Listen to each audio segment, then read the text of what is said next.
Welcome to this explainer. If you've spent, any time on the internet recently, you've definitely felt it. That overwhelming sense of noise, confusion, and sometimes just pure outrage. Well, today, we're putting together an absolute essential survival guide to help you navigate what is, honestly, an invisible war happening right now. A war for your attention, your beliefs, and your entire understanding of the world. We're talking about the 4 Ds of disinformation. Here's our roadmap for today. We're using a brilliant rule of 4 blueprint to categorize all this online manipulation. We'll start off with the disinformation playbook, then we'll walk through dismiss, distort, distract, and dismay before leaving you with a solid takeaway. Section 1. The disinformation playbook. Okay, let's dive into this and look at the reality of online manipulation. I want to ask you a very direct, maybe kind of uncomfortable question. Are you being manipulated online? It's a high-stakes question for sure.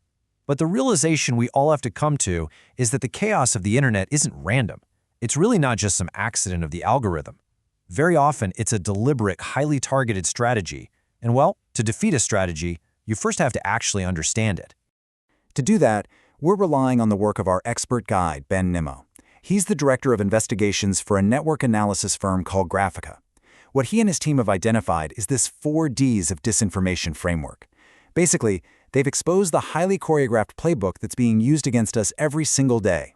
It's methodical, it's completely predictable, and it boils down to 4 specific maneuvers. Section 2. The first D. Dismiss. Attacking the critic. This first step focuses entirely on the who, by attacking the person. The core goal is to undermine the credibility of critics or opposing viewpoints. Notice that their objective here isn't to prove their own point with better facts. No way. Instead, attackers want to neutralize the source before you even have a chance to hear their argument. If they can make you doubt the messenger, they literally don't even have to address the message. Now, what's really interesting about this slide is exactly how they execute this dismissal. The tactics are very specific. First, they use ad hominem attacks, meaning they just insult individuals directly rather than dealing with their actual arguments. Second is labeling, slapping a heavy, negative label like fake news or conspiracy theorists on opponents to instantly shut down critical thought. And finally, ironically enough, they use actual conspiracy theories to suggest that their opponents are part of some secret plot. It's total character assassination designed to dismiss the critic entirely. Section 3. The second D. Distort. Twisting the facts. So, if dismiss is about the who, distort shifts our focus to the what, the manipulation of reality itself. The goal here is to manipulate facts or create false narratives. This tactic is all about bending the truth to fit a specific agenda. They take a tiny kernel of truth and they stretch it, warp it, or just completely reframe it until it looks like something else entirely. How do they pull this off? Well, look at the tactics here. Misleading headlines is a massive one. Using sensational clickbait to hook you, fully knowing most people never actually read the article. Then there's selective editing, literally chopping up videos or audio clips like a bad movie trailer to create a totally false impression of what was actually said. And finally, a super common tactic, whataboutism. And this brilliantly illustrates exactly how whataboutism works in practice. On the left, you've got the original issue, the actual point being debated. But instead of answering it, the manipulator throws out an irrelevant counteraccusation, which you see on the right. It's exactly like throwing a smoke bomb. It completely shifts the focus away from the original issue by raising an entirely unrelated point just to escape a valid argument. Section 4. Our third D. Distract. Diverting your attention.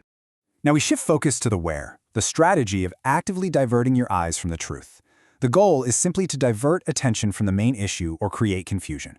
Remember, the manipulator doesn't even need you to believe their side.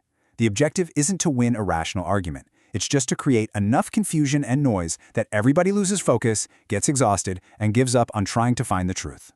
To do this, the tactics come at you fast. They flood the zone, just overwhelming audiences with an absolute barrage of information, making it impossible to figure out what's true. Then they rapidly pump out manufactured controversy, creating artificial, explosive drama around a total non-issue just to distract you from the things that actually matter. And to back it all up, they promote fake experts, people with zero real expertise paraded around as authorities to muddy the waters even more. It's just an absolute avalanche of noise. Section 5. The final D. Dismay. Weaponizing your emotions. Finally, when you're distracted, confused, and unsure who to trust, they drop this final chilling manipulation. The goal is to create feelings of fear, anger, and distrust. So the crucial point is that this isn't about logic anymore.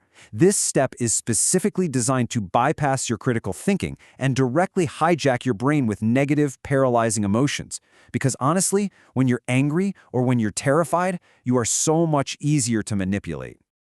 The methods for dismay are entirely psychological.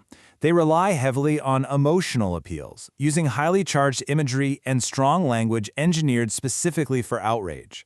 They circle back to conspiracy theories again, spreading unfounded claims of hidden agendas to make you distrust everything around you. And ultimately, they want to lock you inside echo chambers.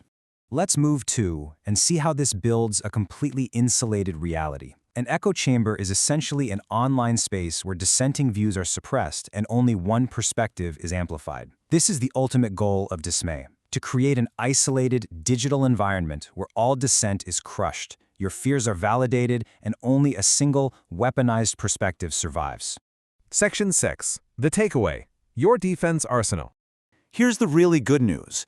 Now that we've mapped this entire playbook, we can disarm it.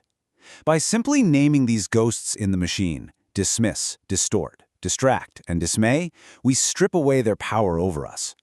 The minute you can label the tactic, you step outside the manipulation. So I want to leave you with a question to really reflect on today. Which of the 4 Ds are you, personally, most susceptible to?